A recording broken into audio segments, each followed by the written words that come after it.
जान गौरी अनुकूल सिय हर सुन न जाए कहे। मंजुल मंगल मूल मंगल फरक न लगे। गौरी जी को अनुकूल जानकर सीता जी के हृदय को जो हर्ष हुआ यह कहा नहीं जा सकता। फिर मंगलों के मूल उनके बाएं अंग फड़कने लगे और सीता जी सोचने लगी, माला फूलन की राम फूलन की, के जाने किन के गले पड़ेगी। माला फूलन की राम फूलन की, के जाने किन के गले पड़ेगी।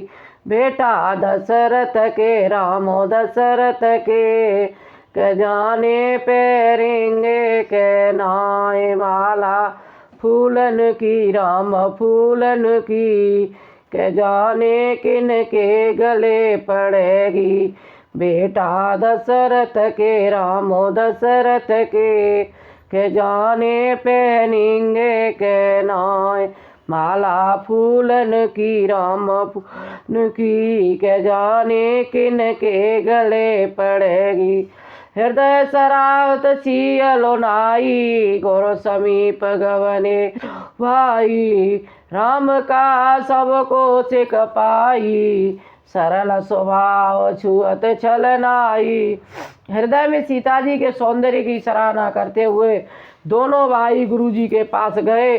श्री रामचंद्र जी विश्वामित्र जी से सब कुछ कह सुनाया, क्योंकि उनका सरल स्वभाव है, छल तो उसे छूता नहीं।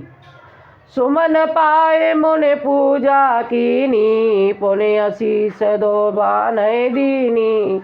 सफल मनोरथ होए तुम्हारे, राम लखन सुन भय सुखारे। फूल पाकर मुनि ने पूजा की, फिर दोनों भाइयों को आशीर्वाद दिया और तुम्हारे मनोरथ सफल हो, यह सुनकर श्री राम लक्ष्मण सुखी हुए। करे भोजन मुनिवर वे ज्ञानी, लगे कहन कछु कथा पुरानी। विगत दिवस गुर आय सो पाई, संध्या करन चले दो भाई। श्रेष्ठ विज्ञानी मुनि विश्वामित्र जी भोजन करके कुछ पुरानी कथाएं कहने लगे। इतने में दिन बीत गया और गुरु की आज्ञा पाकर दोनों भाई संध्या करने चले गए।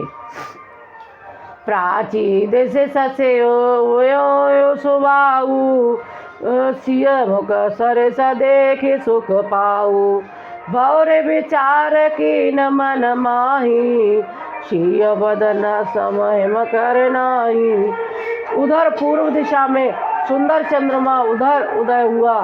श्री रामचंद्र जी ने उसे सीता जी के मुख के समान देखकर सुख पाया।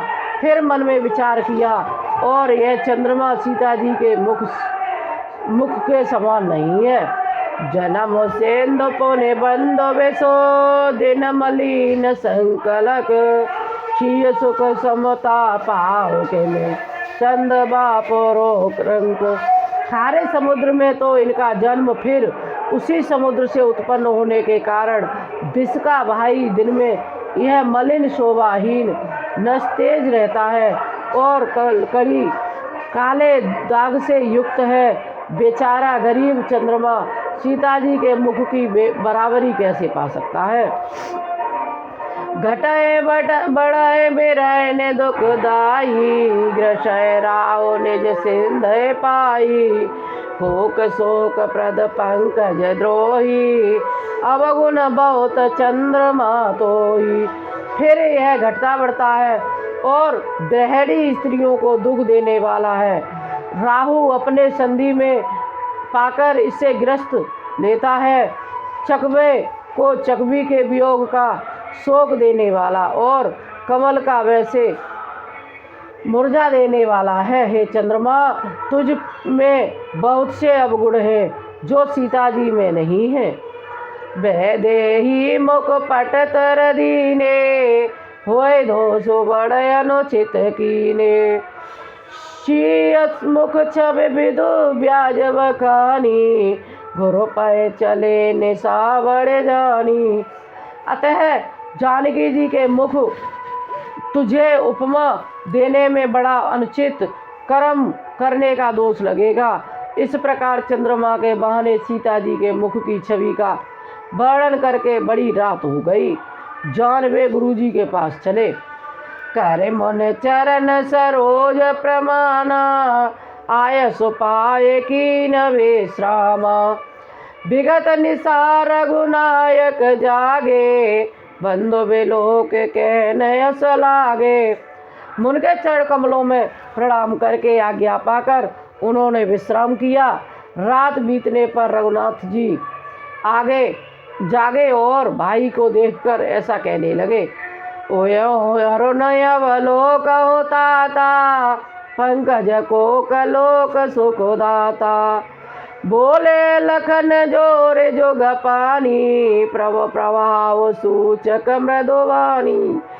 हे तात, देखो कमल चक्रवाक और समस्त संसार को देख सुख देने वाला अरुणोदय हुआ है। लक्ष्मण जी दोनों हाथ जोड़कर प्रभु के प्रभाव को सूचित करने वाली कोमल वाणी बोले, अरुणोदय सकुचे कुमदे, उड़गन ज्योति मलिन। जिम तुम्हारे आगमन सुने, भय नृपति बलहीन। मंगल भवन मंगल यारी,